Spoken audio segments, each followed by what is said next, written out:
Napakaraming kwento ng kababalaghan dito sa La Union. Ako nga pala si Mark Lakbay at ngayon atin pong tunghayan ang mga nakakatakot na kwento. Dito lang yan sa Fun Lifestyle.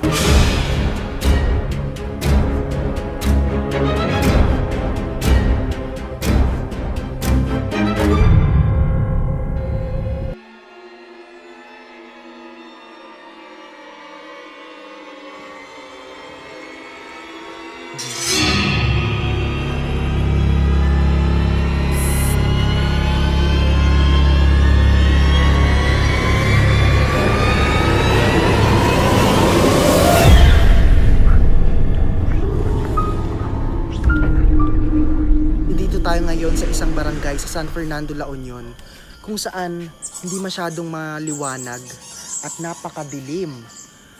Kasama natin ngayon ang isang kilala nyo na lagi kong kasama at hindi ko rin ini-expect na sa tagal ng pagkakilala namin, hindi ko alam na siya pala'y may kakayahan na ganito. Noong 2016, tinawag ko lang siya sa isang tour kasi alam ko, madadalang siya. I mean, nag-host siya kasi ganun. Sabi ko, gumawa lang siya ng isang istorya para dun sa event namin na yon sa mga tourist destinations. Pero, bigla-bigla na lang, meron pala siyang kakayahan, isa pala siyang psychic. At walang kung ano-ano pa, ito na si Doc Timeless Yari.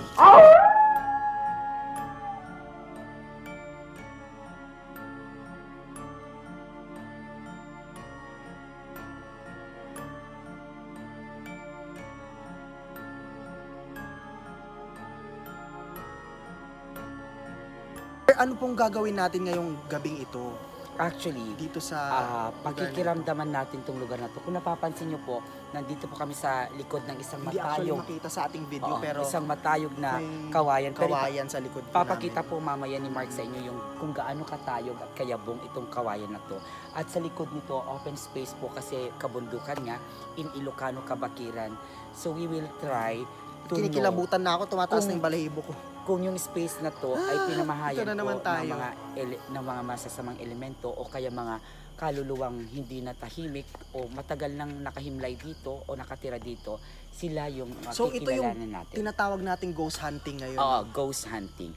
At Nagbirok tayo ti Al-Alia. Mark, nagdala tayo ng kasama yun, oh. Ibang-iba yung At oo pakiramdam. nga, para mas makatotohanan yung ating experience ngayong gabing ito, nagtawag din kami ng aming mga kasama. Nandito si Gwen at si Od. Si Gwen, Si Gwen Rivera. yan si Odric. So, kamusta naman kayo? Nasubukan nyo na ba itong experience na to, itong ghost Hindi pa. hunting? Ngayon pa lang. Actually, Ayun pa lang. sumama ko ngayon para ma-experience. Ma-experience nyo to? Experience ko din yung ganito. So, naniniwala ba kayong may mga multo? Or Al-Alia sa Ilocano? Sa akin.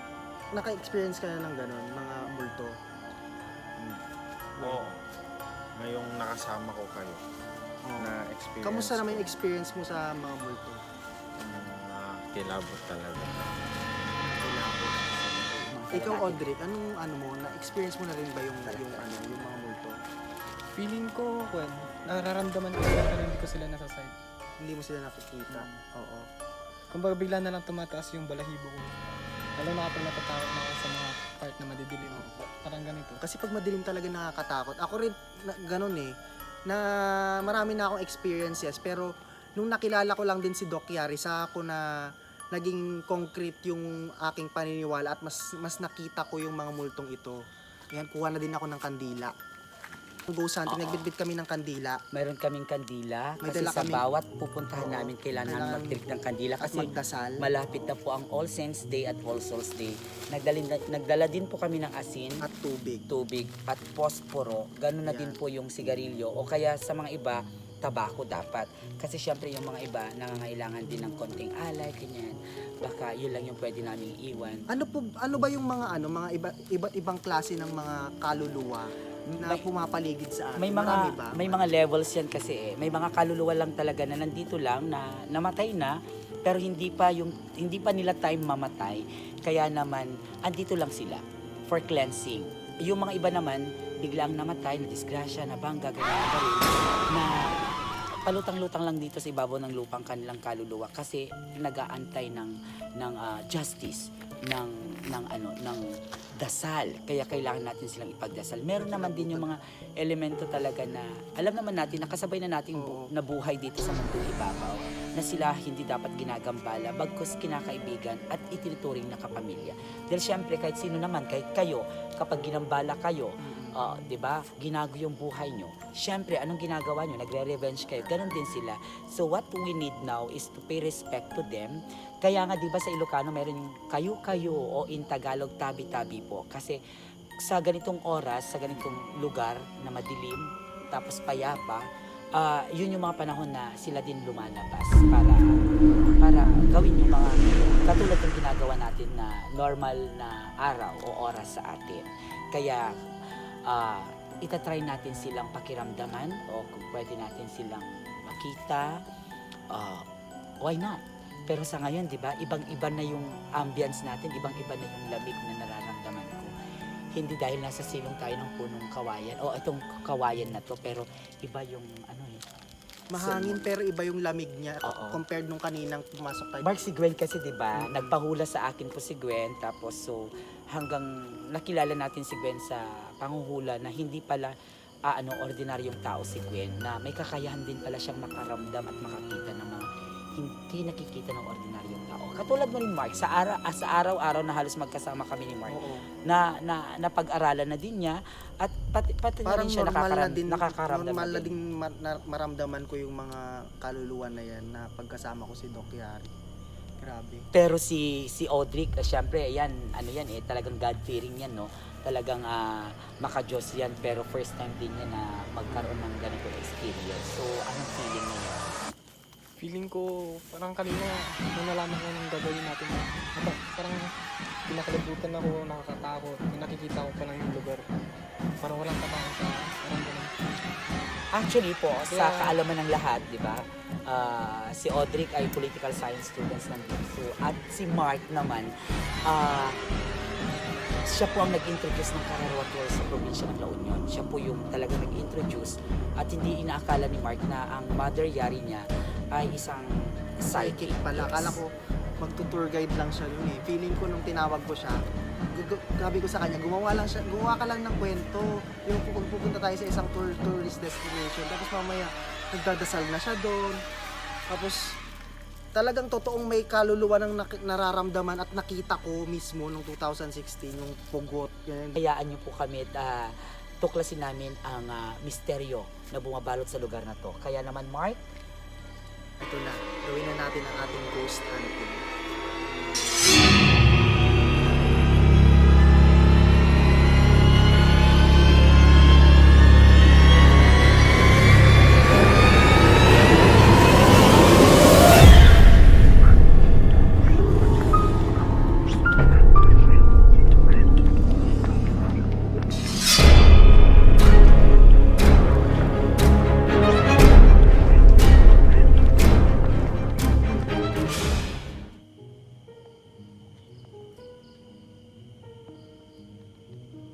So, Mother, anong nangyari dun sa mga kandila natin? yung tinirik ni Audric na kandila, nag-form na tikbala. Tapos yung kay Gwen, white lady, tapos yung sa'yo, pugot, tapos yung sa akin. Nandito yun sa lugar mo. Malilit na tao. Sila yung mga nandito. Ayan, kung sino man po yung naninirahan sa lugar na to, tabi-tabi po, at kayo-kayo po. Kami po ay nandito para hindi po kayo gambalain. Para dasalan. Para dasalan po namin kayo at magpasalamat dahil kayo po ay alam namin bahagi po ng mundong aming ginagalawan at alam namin po na kapamilya namin po kayo. At nagpapasalamat po kami dahil katulad nyo po, tayo pa nilikha ng Diyos na walang ibang responsibilidad kundi magmahalan at ipakita ang sobrang respeto sa bawat isa. Kaya naman po, humihingi po kami na paumanhin kung kami po ay nanggambala sa inyo. Pero hindi po ito yung aming intention, kundi ang alayan lang po kayo ng dasal. At para kilalanin namin po kayo na kayo po ay katulad namin din na may buhay at humihinga na kailangan din po ng pag-unawa at pagmamahal. Kaya sana po tanggapin nyo ang aming dasal at ang aming pasintabi at ang kandilang magsisilbing ilaw niyo po patungo po sa buhay na walang hanggan.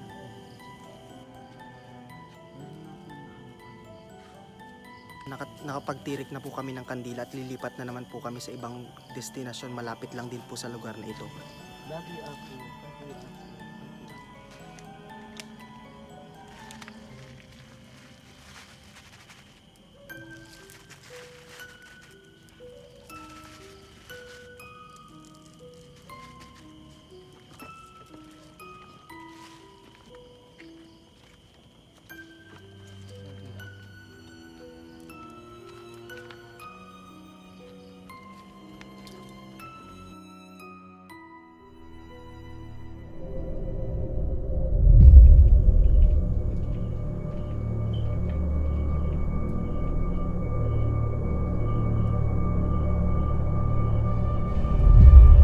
Tapos lang po nating nagdasal dito sa mga antik na santo. Ito po yung nabili kung saan-saan na mga simbahan na luma at mga nasirang mga bahay ng may-ari. Kaya ayan po makikita nyo sira-sira na din yung ibang ano niya. At antik po talaga. Minsan meron pong nagmimilagro at meron pong sumama din ng mga kaluluwa dun sa pinanggalingang mga antik na mga bahay. Kaya dapat din pong dasalan palagi itong mga rebulto or santo na paniniwala na nagkakaroon ng kung ano-anong mga kaluluwa. Ayan po, pupunta po tayo dito sa lugar kung saan may marami pang mga antik na pinaniniwala ang pinamamahayan din ng mga iba't ibang kaluluwa. Ito pong manikin na to, dati daw po may nakita na isang gabi yung isang tauhan kung saan nandito tong lugar na ito. Biglang gumagalaw din po yung mga yan, yung mga estatwa, mga antique. Hindi po natin alam kung totoo or sabi nila baka ano lang din daw hallucination sa scientific explanation, pero malay din po natin kaya wala namang mawawala kung magdadasal din po kasi tayo, di ba? Ayan. Ito po mga antique. Kaya dapat pinapabless din po itong mga ito kung dinadala nyo sa inyong mga bahay na galing sa mga lugar na luma, ganyan. At mga salamin din po na pinaniniwala ang lagusan ng mga kaluluwa. Naputol na yung kamay nito. Parang hindi na. Saan ba itong antik? Diyos ko, antik lahat ng mga gamit dito ng doktor. Doktor na may-ari. Walang tali. Makabaliktad. Wala ito.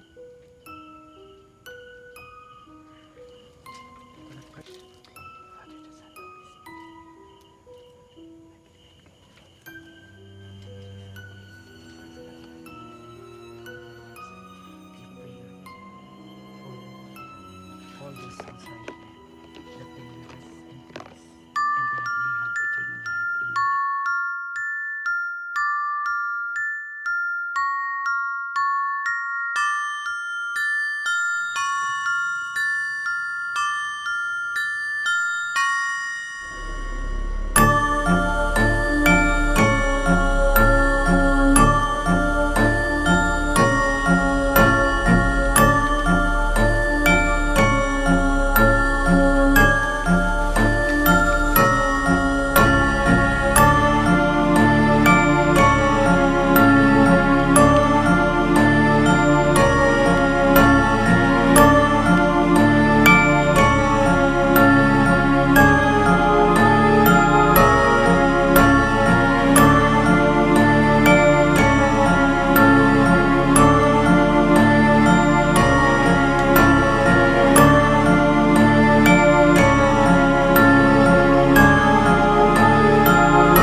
Nagtirik na naman po kami sa isang lugar kung saan po may mga nakitang white lady din po dati. Kaya hindi na po tinirahan tong bahay na ito. Sabi ng mga nakatira dati dito, may nakita po silang white lady.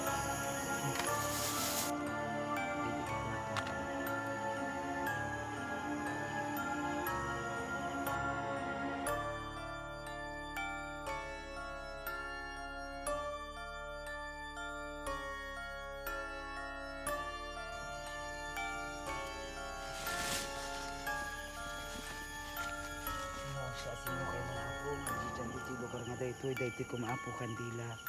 Iti yung tupkal nito ito pagraranudan apo. Tapno, lagi apo kayo kayo.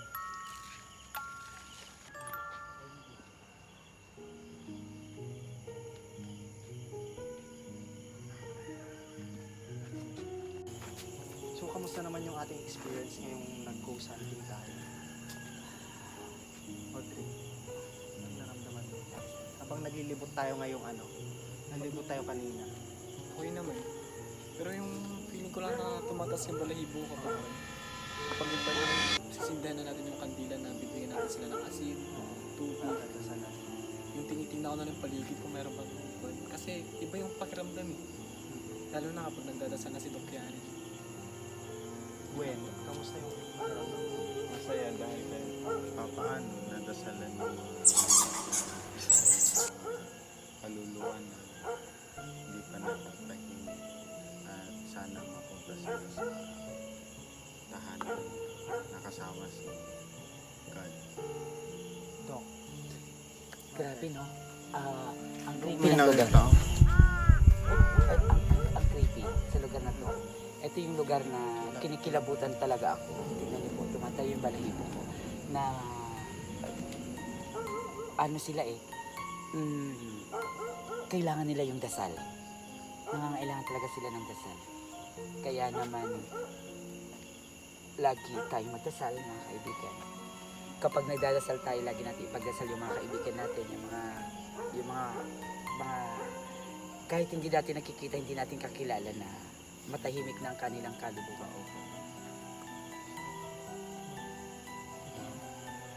Ito lang first time ko naman.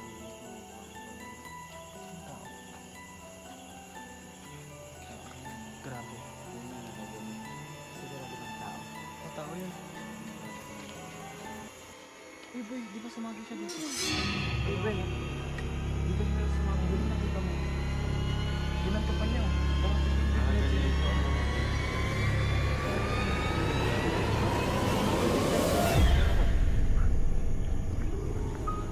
Wala naman ibang daanan dito. Baba ka. Di ba bumaga?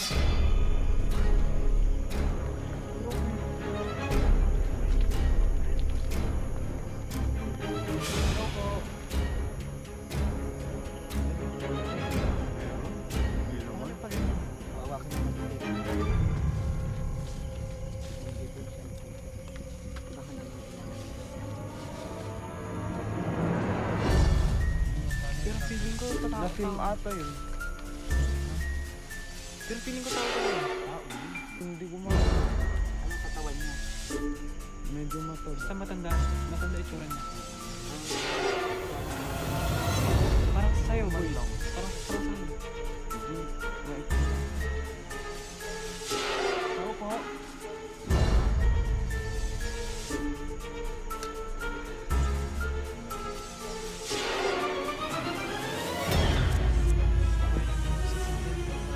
Hindi first time natin.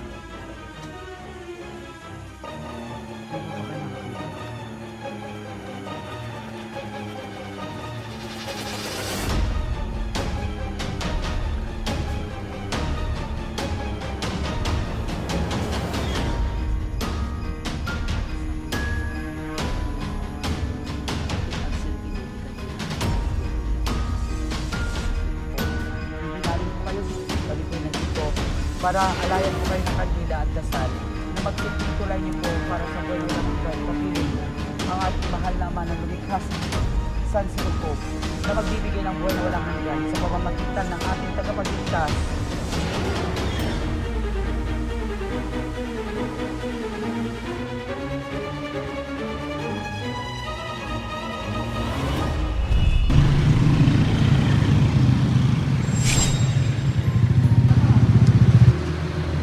tayo ngayon sa City Schools Division. At with us po today is Dr. Jose Marie Almeida, the Chief Education Supervisor. Gusto po nating malaman mula sa isang educator, sa ating Chief Education Supervisor, kung ano po naman po yung paniniwala niya tungkol sa ating mga spiritual, mga nakakatakot na mga multo, mga alalya sa Ilocano. Actually, I grew up in Tagudin, Ilocos Sur. I was with the traditional parents, traditional aunt. Ampun ako ng auntie ko. Now, early morning talaga 4 o'clock in the morning, nagbababa ako ng manok. And then after nagbaba ako, siyempre sa baba ng bakuran namin, may mga paniniwala na may nakikita ako na hindi ko rin ma-explain.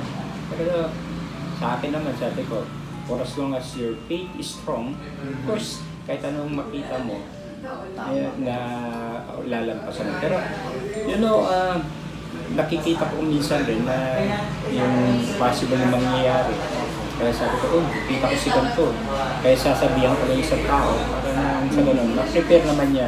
Sabi naman kasi nung ano ko, pag may napanaginipan ka, i-share mo para nang sa ganun di makatotoo. Kaya ayun ang ginagawa ko pag may napanaginipan ako. And then, I try to look at that person. Sabi ko, maligo ka. Hindi ka maliligo. Sabi ng mga tatanda, baka magkakatuloy ka. Which happened. Actually, nakakakatulong ko kung minsan. Hindi ko alam kung coincidence or what. Pero sometimes, siguro, panahon na lang nila yun. Kaya siguro nakakataon. And then, remember during the Luzon earthquake, sabi ko sa sabi ko sa isa sa mga kaibigan ko, kasi daylight saving time yan. Sabi ko sa kanya mga 7 o'clock in the morning. Parang iba yung napipil ko. And then, sabi ko, iba yung napipil ko, parang may mangyayari sa akin. Uwi na tayo. Ako naman yung isang tao na walang absent. Actually, ayaw ko mag-absent. Pero uwi na tayo. Hindi. May ayaw ko. Sabi nung kasama ko, hindi, parang may nararamdaman ako. And then, sakti 2 o'clock, 2 o'clock daytime na mga 1 o'clock siguro yun. Nagkakatotoo sa buwan. Kaya, ito yung siguro yung nararamdaman ko. And then, may chance pong manguhula din po kayo. Actually, parang kaya nga sabi nila sa akin, huwag ko magsabi niyan para hindi magkatotoo. Parang sabi ng matatanda mayroon daw laman yung aking sinasabi. The power of words. May power daw yung word ko. Sabi ko naman, hindi ko naman pinagdarasal. Sinasabi ko, sinishare ko parang lang. naramdaman ko lang, sinishare ko lang. And since then, kaya nga sabi ko, pag umakit ka sa isang building, sa isang classroom, may kasama tayo dito. Lalo na pag dito ako sa Otis, early morning kasi ako nauna dito. 6:30 nandito na ako. Gumagawa ako ng mga reports. And then all of a sudden, may mga bata na iiyak yan, may tumatakbo. Ganun po may experiences po. Yeah. May tumatakbo sa Kasi po naglibot din po kami the past years dito sa school, South Central School. Tapos yun, may mga nakita nga din po at may mga sinabi yung mga na-interview ng teachers sa guards na may naririnig din po. Kaya ako naman, tatayo ako dito, titignan ko kung sino yung kumenta talaga. And then, there was a time na kumuha rin kami ng spiritista na pinatingin din namin. Kasi ko, the same na tao yung ganun yung description niya. Ganyan yung nakita ko sa ito. Kaya ako minsan tayo, kung wala pang alas 8, wala pang 7 o'clock, imbis na dediretso ako dito, ginagawa ko, lalakas ako na yan. Opo, yung mga ganun. Para hindi ko pa. Yung kasama po namin psychic si Doc Yari din po eh. So yun, pag nung tinawag namin yung mga kaluluwa ng mga last, talagang tinawag po niya kasi nung 2016, 2017. Pinagdasal naman din po namin. Talaga meron yan na kung iisipin mo, kababalagan, pero parang totoo talaga na. And there's no harm in practicing pa rin po yung ating mga superstitious Kaya beliefs. nga sabi ko pag nakakarinig ako, nakakakita ako ng magaling, siguro nagpapakita sa akin because they wanted prayers. They wanted to help them. Yun po nga yung maganda dun sa ano din, yung ginagawa din namin. Dapat ipagdasal sila. Pinagdadasal. Kasi mayroon silang gusto sabihin sa'yo na tulungan mo sila. Yun siguro yung mga mensahe nila sa akin. Kaya nga sabi ko, Marian kasi ako. Marian is, I'm Yung sa... Mary devoted ako. Kaya nga sabi ko, pag ganyan ng mga bagay, ipagdasal natin. Nag-grocery nga po kami, buong grocery dyan sa South Central nung first Kararwa Tour last Yung pinatayo 2016. yung building, the main building. Ayan, actually, si Ma'am Rose Sulmarin, parang may captain of Pasibilla ngayon, dating principal. Sabi niya, may nakatira dyan sa inyo. Ganda ka. At first, siyempre, mga kabataan tayo, hindi kami nagawa. Pero sabi ko nga, I was born traditionally, raised traditionally. Saka ang sabi nila dati, parang old Garrison hospital. This is a Garrison. Kaya pag nag-uukay sila ng balon dyan, dali nakakita sila ng bala, malaking bala. Baka mamaya meron pang mga... Baka meron pa nakabaon sila.